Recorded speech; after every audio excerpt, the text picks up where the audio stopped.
Hello everyone, welcome to my YouTube channel source of study. आज की class में हम कवर करने वाले हैं जनवरी 2023 का करंट अफेयर। जो भी टॉपिक्स आज की क्लास में हम कवर अप करेंगे, आप लोग उसमें रिक्वेस्ट है कि आप लोग उनके नोट्स को बना के रखें, क्योंकि अब एग्ज़ाम्स स्टार्ट होने वाले हैं, कॉम्पिटिटिव एग्ज़ाम्स। जैसे कि अभी फेब में जो है यूजीसी नेट का एग्ज़ाम होने वाला है, आने वाले टाइम में यूपीएससी का एग्ज़ाम होने वाला है, और फिर उसके बाद यूपीएससी मेंस भी होगा। एसएससी के जो हैं मेंस एग्ज़ाम्स होने वाले हैं। सो नोट्स बना के रखना काफ़ी ज़्यादा ज़रूरी होता है। और करंट अफेयर तो हमें पता ही है कि करंट अफेयर से रिलेटेड क्वेश्चन हमेशा एग्जाम्स में आते हैं। सो करंट अफेयर को कवर अप करना बहुत ज़्यादा ज़रूरी होता है। सो जितने भी टॉपिक्स आज मैं लेके आया हूँ आप लोगों के लिए आज की वीडियो में, ये सारे एग्जाम्स के पॉइंट ऑफ व्यू से इम्पोर्टेंट टॉपिक्स हैं। सो इनके नोट्स को आप बना के रखें, ताकि आपको एग्जाम्स के टाइम पे रिवीजन करने में ज़्यादा मुश्किल ना हो। सो चलिए आज की क्लास को स्टार्ट करते हैं। सो जनवरी 2023 का करंट अफेयर का ये पार्ट 1 है। So the first topic is Aditya L1 solar mission of Indian space research organisation. India का जो स्पेस रिसर्च ऑर्गेनाइजेशन है, उसका एक सोलर मिशन है जिसका नाम है आदित्य L1। सो ये कितना इंपॉर्टेंट होगा एग्जाम्स के पॉइंट ऑफ व्यू से, और क्या क्या ये स्टडी करने वाला है। ये आदित्य L1 जो है ये एक स्पेस क्राफ्ट है। इसरो का जो है ये एक स्पेस क्राफ्ट है जो कि सन को स्टडी करेगा। सो क्या क्या इसके बेनिफिट्स होंगे, क्या क्या यहाँ पे इंपॉर्टेंट पॉइंट्स होंगे, वो हम इस टॉपिक में डिस्कस करेंगे। So the first point is the Indian space research organisation is working on a space project named Aditya L1 that will study the sun. जो किसको स्टडी करने वाला है? सन को। Second point is the space craft is to be launched in June और July this year. This year means 2023। 2023 के जो जून और जुलाई मंथ होंगे उसमें ये लॉन्च होने वाला है। Third point is the Aditya spacecraft will study solar magnetic storms and the impact of the solar atmosphere on the earth. ये क्या क्या स्टडी करने वाला है? बहुत ही इंपॉर्टेंट पॉइंट है, इसको आप ध्यान में जरूर रखें कि ये जो स्पेसक्राफ्ट होगा ये सोलर मैग्नेटिक स्टॉर्म्स को और सोलर एटमॉस्फेयर का अर्थ पर क्या इम्पैक्ट पड़ता है उसको स्टडी करेगा।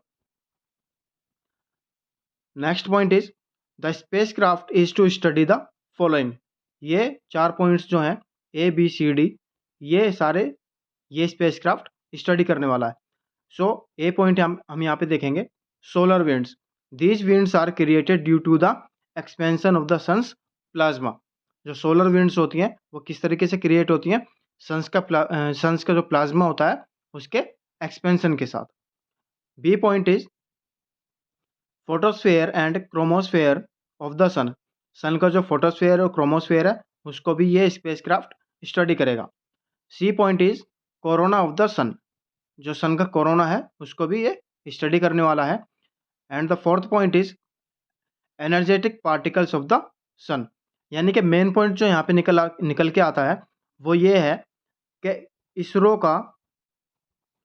का जो आदित्य L1 जो स्पेसक्राफ्ट है वो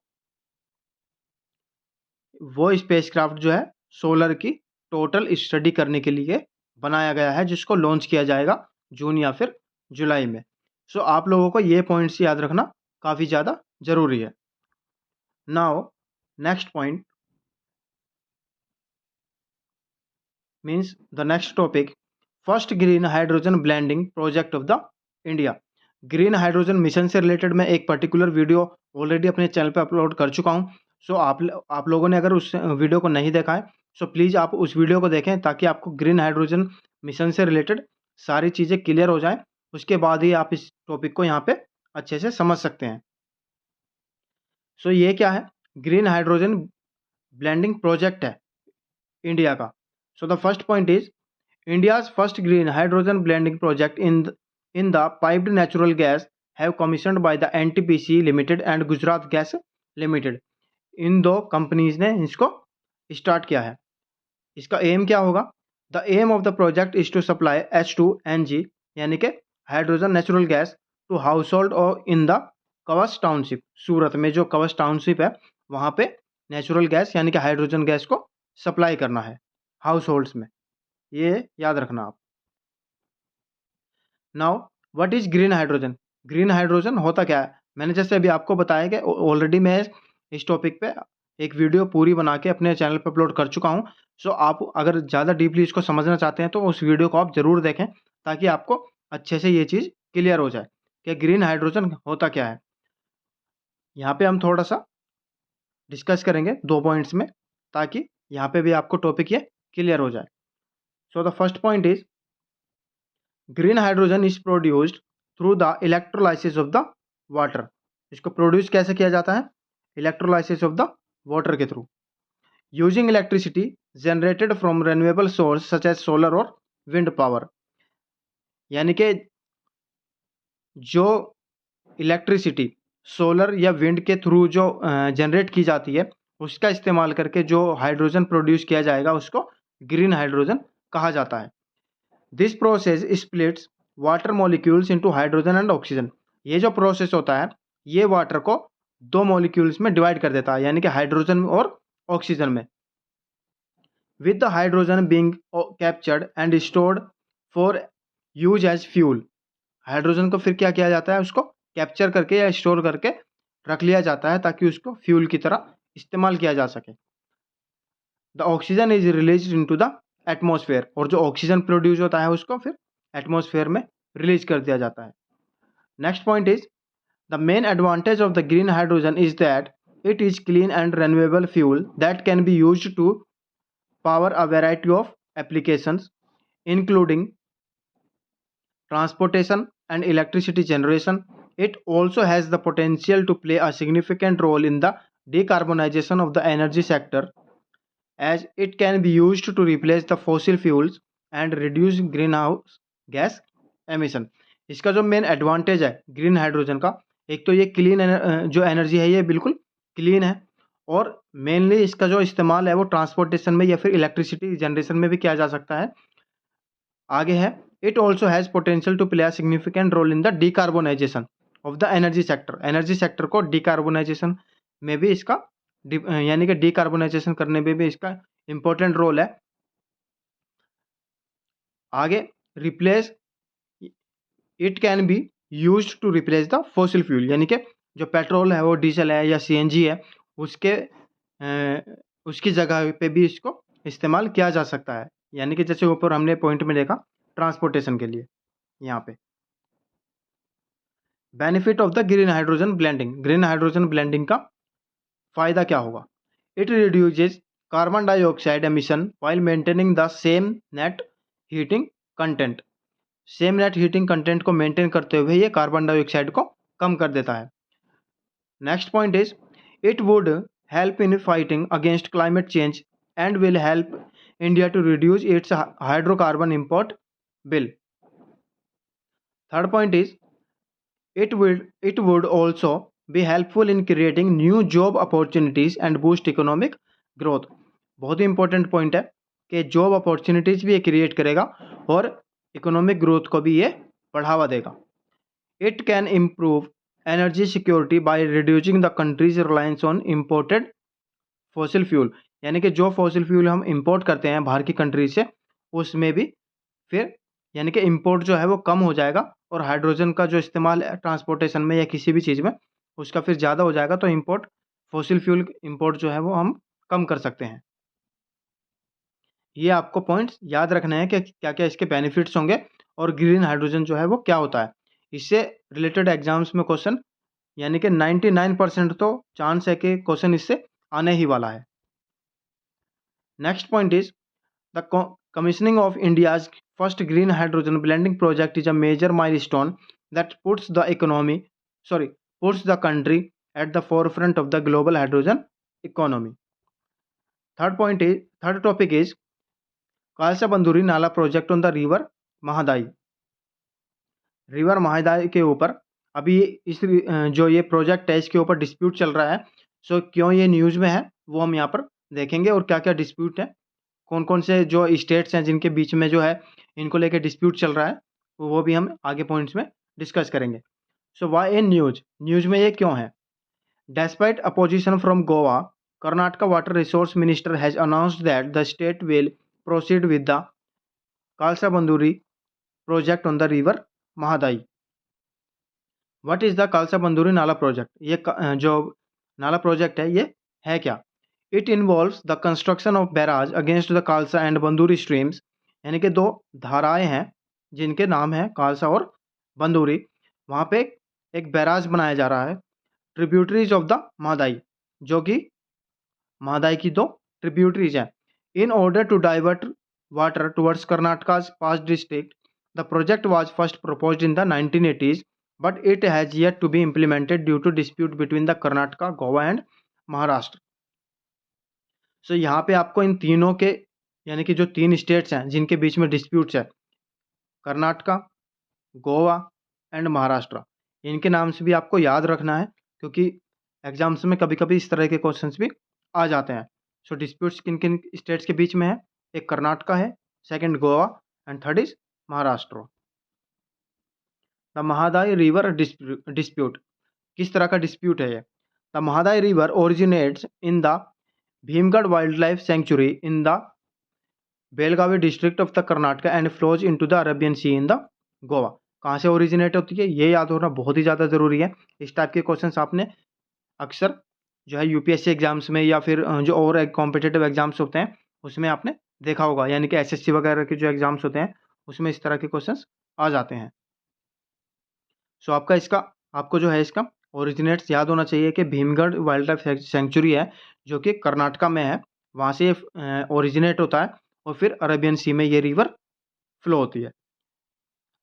second point is in 2006, Karnataka began work on the Kalsa Banduri project, prompting Goa to approach the Supreme Court and request the creation of the tribunal to settle the water sharing dispute। यानी कि कर्नाटका जो state है उसने इस project पे ऊपर 2006 में काम करना शुरू कर दिया था, लेकिन फिर गोवा क्या हुआ, गोवा जो है वो सुप्रीम कोर्ट में उसने अप्रोच किया और सुप्रीम कोर्ट से उसने रिक्वेस्ट किया कि इस वाटर शेयरिंग डिस्प्यूट जो हो रहा है स्टेट्स के बीच में उसको हल करने के लिए एक ट्राइब्यूनल बनाया जाना चाहिए। The tribunal was eventually established by the UPA government in November 2010। फिर 2010 में यूपीए गवर्नमेंट की तरफ से एक ट्राइब्यूनल बनाया गया था। Issue with the tribunals award, Goa has filed a special leave petition in Supreme Court challenging the allocation of water from the Mahadai by the tribunal. In October 2020, it also filed a contempt petition accusing Karnataka of illegally diverting water from the river. Maharashtra has also filed civil appeals in the dispute. Karnataka's decision to proceed with the project. Karnataka का ऐसा decision क्यों है? Despite the ongoing legal dispute, Karnataka Water Resource Minister Govind Karjol has announced that the state will proceed with the Kalsa Banduri project. Karjol stated that Karnataka does not need permission from Goa to use the water awarded to the state by the tribunal and that the project is necessary to meet the drinking water needs of the Karnataka. He added that the Supreme Court has generally taken a favourable view of drinking water project. So ये decision इसलिए ही कर्नाटका के द्वारा लिया गया है। Fourth topic is foreign university campuses in India. India में जो है जो फॉरेन यूनिवर्सिटीज हैं वो अपने कैंपस यहाँ पे बना सकती हैं। उससे रिलेटेड जो है जो यूजीसी नेट है यानी कि यूजीसी जो है यूनिवर्सिटी ग्रांट कमीशन, उसने यहाँ पे कुछ रूल्स बनाए हैं फॉरेन यूनिवर्सिटीज़ के लिए और उन रूल्स को फॉलो करते हुए यूनिवर्सिटीज़ यानी कि फॉरेन यूनिवर्सिटीज़ यहाँ पे अपने कैंपस बना सकती हैं। सो कौन कौन से इंपॉर्टेंट रूल्स हैं, कौन कौन से रेगुलेशंस हैं, वो हम यहाँ पे पॉइंट्स में डिस्कस करेंगे। So the first point is the university grant commission has released draft regulation for foreign universities to establish their campuses in India। ये अगर देखा जाए तो यूजीसी नेट का जो अभी एग्ज़ाम होने वाला है उसके पॉइंट ऑफ व्यू से ये काफ़ी ज़्यादा इम्पोर्टेंट है। हो सकता है कि फेब में जो एग्ज़ाम्स होंगे यूजीसी नेट के उसमें ये क्वेश्चंस ना आए, लेकिन जो जून में होने वाले हैं उसमें उसके पॉइंट ऑफ व्यू से ये काफ़ी ज़्यादा इम्पोर्टेंट है। Second point is, according to draft regulation 2023, the foreign universities wishing to set up in India should be ranked within the top 500 of global ranking in their subject area। यानी कि all over the world जो universities India में campus बनाना चाहती हैं वो all over the world यानी कि globally top 500 universities में उनका नाम होना चाहिए, उसके बाद ही वो एलिजिबल हो पाएंगी इंडिया में अपने कैंपस को बनाने के लिए। Next point is, foreign universities establishing a campus in India must comply with the Foreign Exchange Management Act 1999। यानी कि जो एक्सचेंज मैनेजमेंट एक्ट है, फॉरेन एक्सचेंज मैनेजमेंट एक्ट है जो 1999 का, उसमें जो भी रूल्स हैं उसको पालन करना होगा। Next point is, foreign universities may set up a campus through Companies Act, the Limited Liability Partnership Act 2008, or through a joint venture with an existing Indian entity or by starting a branch office। ये option भी foreign universities के पास होगा। Next point is, once the necessary criteria have been fulfilled, the UGC will grant approval for 10 years, which must be renewed in the 9th year। यानी कि जो rules हमने ऊपर discuss किए हैं, अगर वो सारे क्राइटेरिया जो हैं फुलफिल हो जाते हैं उसके बाद यूजीसी 10 साल का अप्रूवल फॉरेन यूनिवर्सिटीज़ को दे देगा, जो कि फिर 9th ईयर में उनको रिन्यू कराना होगा। Next point is, foreign universities has been granted authority to determine their own admission criteria and have also been given the freedom to decide on their fee structure, which must be transparent and reasonable and hosted on their website।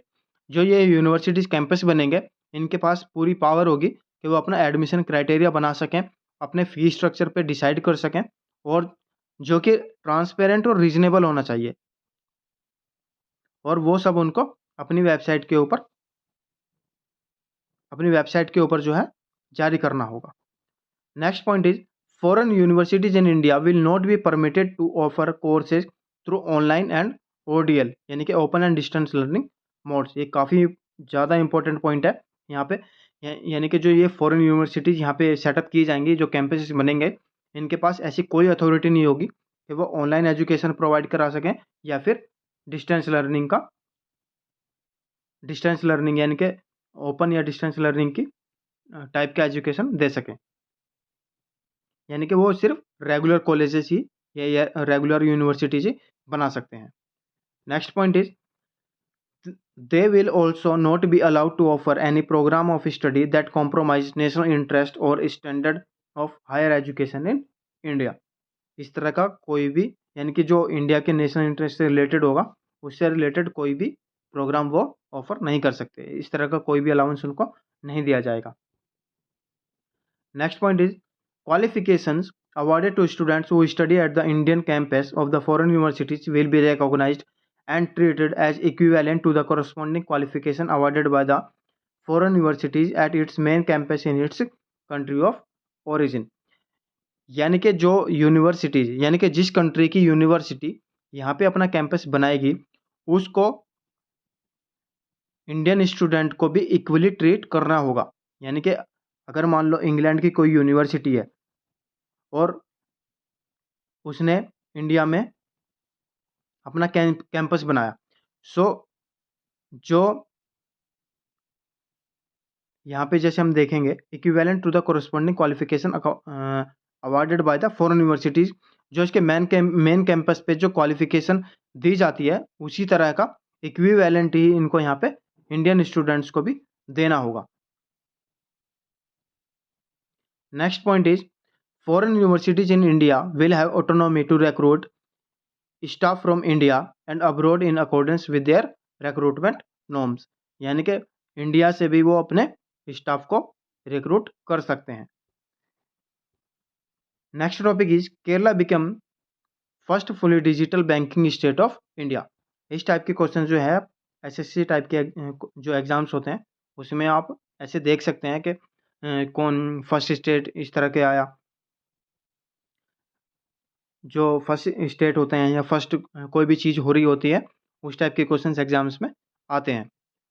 So the first point is the state government led by the chief minister Pinarayi Vijayan has implemented this move under the expanding and deepening of digital payment ecosystem scheme of the reserve bank of India.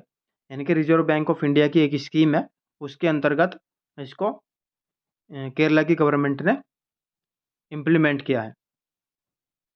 Second point is in 2021 Thrissur became the first district in Kerala to implement digital banking under the scheme.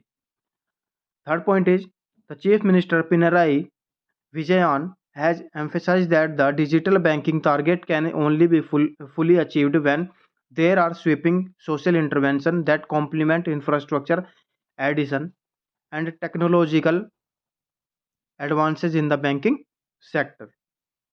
Next point is the state government has been working on the Kerala fiber optic network project, which is aimed at providing cost effective internet access to the public. Next point is the government is also aware of need to vigilant against cyber crimes in the banking sector. Next point is to raise the digital literacy among citizens, the government has undertaken a program through local bodies. Next topic is साहर्ष a special education program of Tripura. जैसे मैंने ऊपर बताया कि अगर state कोई भी state है, Indian state है, अगर वो कोई नई नीति बना रहा है या फिर नया प्रोग्राम बना रहा है या किसी भी तरह का कोई इम्प्लीमेंटेशन वो कर रहा है, उससे रिलेटेड क्वेश्चंस एग्जाम्स में आते हैं। सो इसी तरह का यहाँ पे त्रिपुरा ने जो है एक स्पेशल एजुकेशन प्रोग्राम स्टार्ट किया है जिसका नाम है साहर्ष। सो साहर्ष क्या है, किस तरह का ये एजुकेशन प्रोग्राम है, वो हम इन पॉइंट्स में नीचे डिस्कस करेंगे।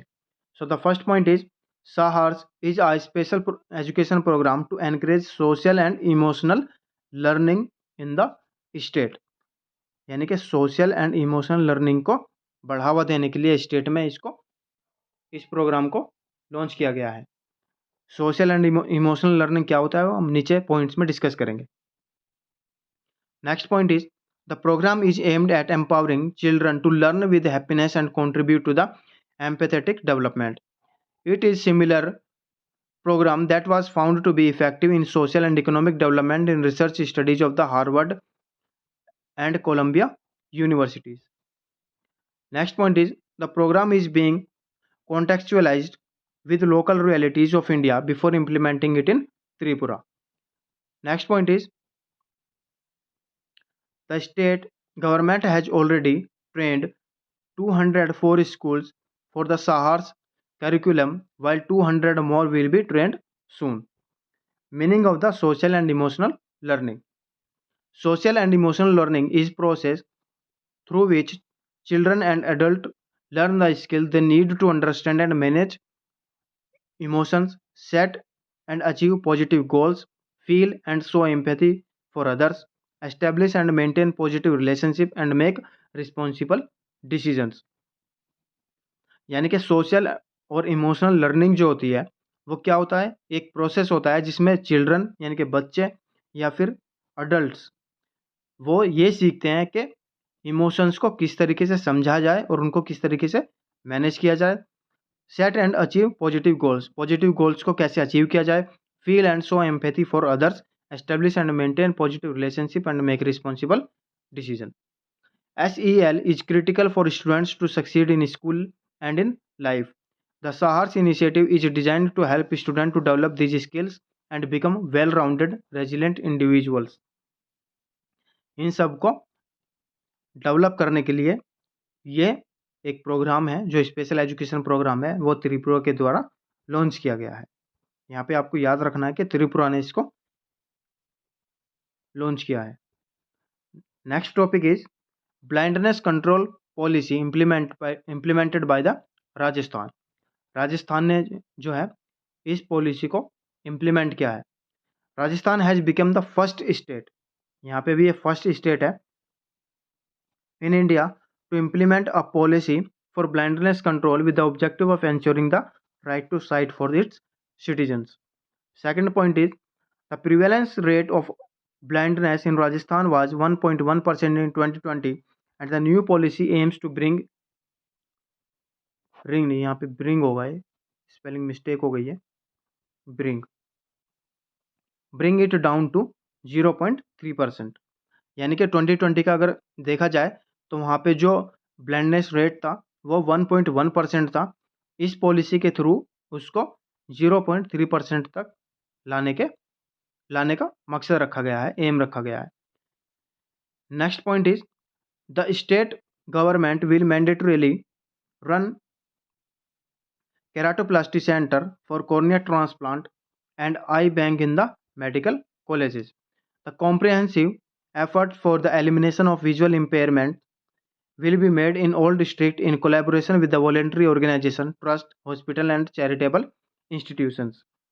The policy also entails a drive for public awareness as well as technical improvement activities related to the cure of blindness.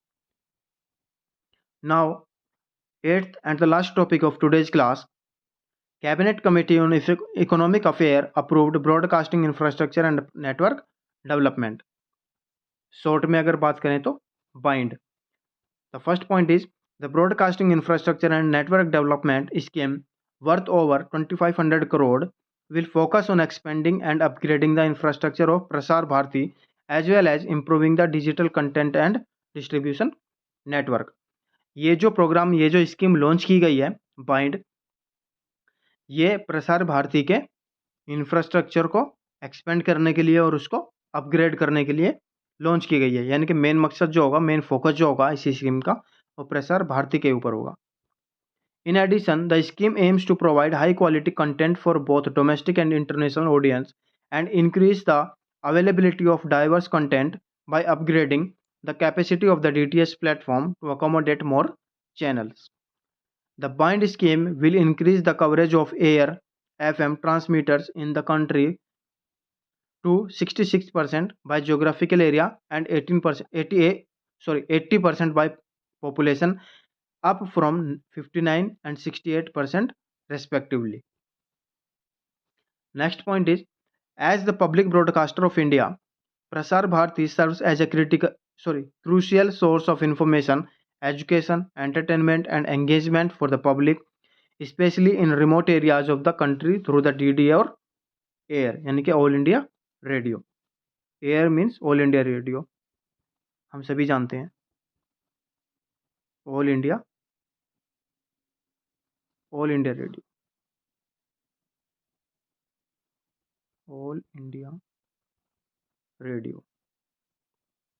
Next point is the scheme also includes the free distribution of over 8 lakh DD free dish STBs to people living in remote, tribal, left-wing extremism affected and border areas. So ये important topics थे जो हमने current affair से related cover up किए हैं। Now the question bank. Questions की practice होना भी काफ़ी ज़्यादा ज़रूरी है। सो आपको क्वेश्चंस की प्रैक्टिस भी करते रहना है ताकि आपको एग्जाम्स में जो है आंसर्स देने में ज़्यादा परेशानी ना हो, क्योंकि क्वेश्चंस को प्रैक्टिस करने से आपके एक तो स्पीड जो होती है, आंसर्स देने की स्पीड वो अच्छी हो जाती है और आपको क्वेश्चंस को रीड करने में भी आसानी होती है। So the first question is consider the following statement regarding Aditya L1 and choose the correct option. First option is it has been launched in December 2022. Second is it will study photosphere and chromosphere of